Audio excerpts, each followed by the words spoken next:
The tide was low, the moon swollen, and the beach stretched out like a pale scar beneath the night sky.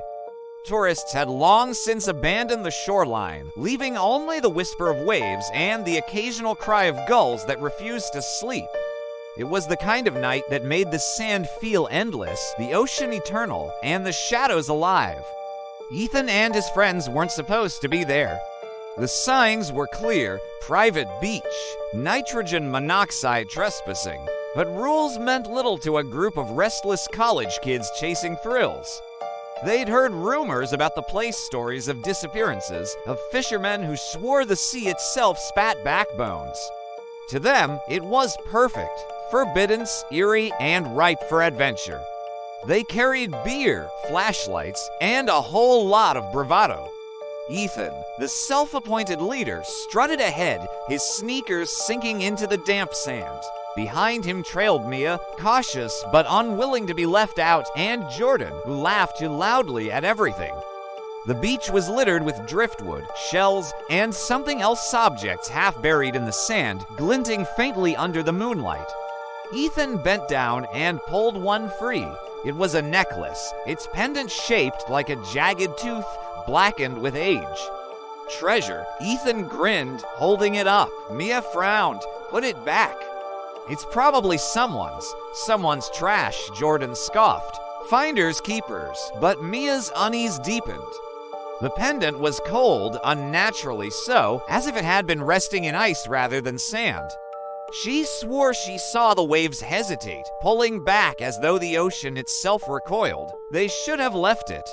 Suddenly, an old man appeared at the edge of the dunes, his silhouette crooked against the moon. His voice carried across the sand, brittle yet sharp. "Don't steal from this beach." The group froze. Ethan laughed nervously. "Relax, old-timer. We're just hanging out." The man stepped closer, his eyes pale and clouded, his skin weathered like driftwood. "This place belongs to the sea. Everything you see, shells, bones, trinkets, sits an offering. Take nothing, or it will come for you." Jordan smirked. "What will come for us?" The tide. The old man's gaze lingered on the necklace in Ethan's hand. "The beach monster," he whispered. "It waits beneath the waves. It knows when something is stolen. It always takes back what's its." Mia shivered. Ethan rolled his eyes. Scary story. "Got it." He pocketed the necklace. The old man's shoulders sagged. "Then you've doomed yourselves." He turned and vanished into the dunes, leaving only the sound of the surf. They tried to shake off the encounter, but the night grew heavier. The air thickened, the waves louder, as if the ocean was breathing harder. Jordan was the first to notice. "Hey, where are our footprints?" They looked back. The sand behind them was smooth, untouched, as though they had never walked across it. Mia's voice trembled. "That's not possible." Ethan forced a laugh. Wind, tide, whatever, but his hand clenched around the necklace. Then came the smell, salt and rot, like fish left to decay in the sun. It rolled across the beach, making them gag. The waves surged, higher than before, though the tide was supposed to be low. Something moved beneath the surface, massive and deliberate. Mia grabbed Ethan's arm. "We need to leave," but the ocean was already awake.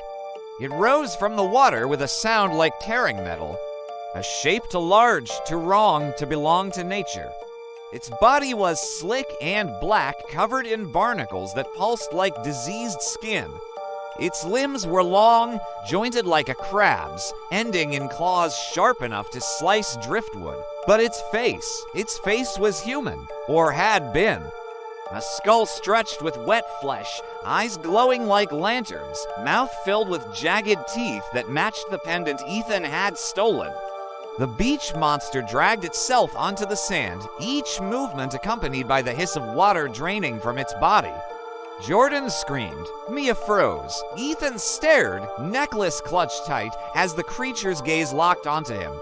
It spoke, its voice a chorus of waves crashing and bones breaking. "Return what is mine." They ran. The beach seemed endless, the dunes shifting, the shoreline twisting into unfamiliar shapes. Every step sank deeper, as though the sand itself conspired against them. Behind them, the monster moved with impossible speed, its claws slicing through the night, its lantern eyes burning holes in the darkness. Jordan stumbled, falling face first into the sand. Ethan and Mia pulled him up, but not before the monster's claw grazed his leg. Flesh tore, blood sprayed, and Jordan's scream echoed across the beach. The monster paused, sniffing the air, savoring the scent of blood. Mia sobbed, "Give it back, Ethan! Give it the necklace!" But Ethan's pride was stronger than his fear. "No, it's just a stupid trinket." The monster roared, the sound shaking the dunes. They reached the lifeguard tower, abandoned and skeletal against the moonlight. They scrambled inside, slamming the door shut, though it would never stop what hunted them. Jordan's wound festered instantly, black veins crawling up his leg. He convulsed, eyes rolling back, as if the monster's touch carried poison. Mia held him, tears streaming. "He's dying." Ethan's hands shook. He pulled out the necklace, staring at it. The pendant's tooth glowed faintly, pulsing like a heartbeat. The monster's voice seeped through the cracks in the tower. "Return IT, or he will be mine." Ethan hesitated. His greed, his arrogance, warred with the terror clawing at his chest. Jordan screamed again, his body twisting unnaturally. His skin split, revealing barnacles beneath, his mouth stretched, teeth sharpening. Mia shrieked, "It's turning him into one of them."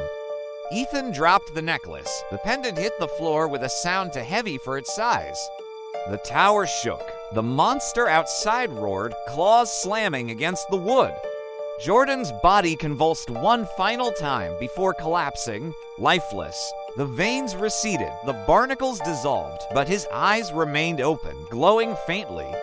The door burst open. The monster loomed, filling the tower with its stench and shadow. It reached down, claws curling around the necklace. It lifted its lantern eyes to Ethan. "The price is paid." Then it retreated, dragging itself back into the ocean, vanishing beneath the waves. Silence returned. The beach was still. The footprints reappeared, leading back to the dunes. Mia sobbed over Jordan's body. Ethan stared at the ocean, hollow. They left the beach at dawn, carrying Jordan's corpse between them. No one spoke. The old man was waiting at the edge of the dunes. His eyes were heavy with sorrow. "You were warned," he said. "The sea always takes back what's stolen." Sometimes more. Ethan collapsed, guilt crushing him. Mia turned away, unable to look at either of them. The old man's voice lingered in the morning air. "Don't steal. Not here. Not ever." Weeks later, Ethan sat alone in his dorm room, staring at the ocean through his window. He hadn't spoken to Mia since that night. Jordan's funeral had been quiet, his parents broken, but Ethan couldn't escape the sound. Every night, he heard waves crashing. Though the beach was miles away, he smelled salt and rot. And sometimes, when he closed his eyes, he saw lanterns glowing in the dark. One evening, he woke to find sand scattered across his floor. In the center lay the necklace, its tooth gleaming. The ocean had returned it. And Ethan knew the monster wasn't finished. Thanks for watching. If you enjoyed this story, don't forget to like, subscribe, and hit that notification bell for more tales from the deep. See you next time.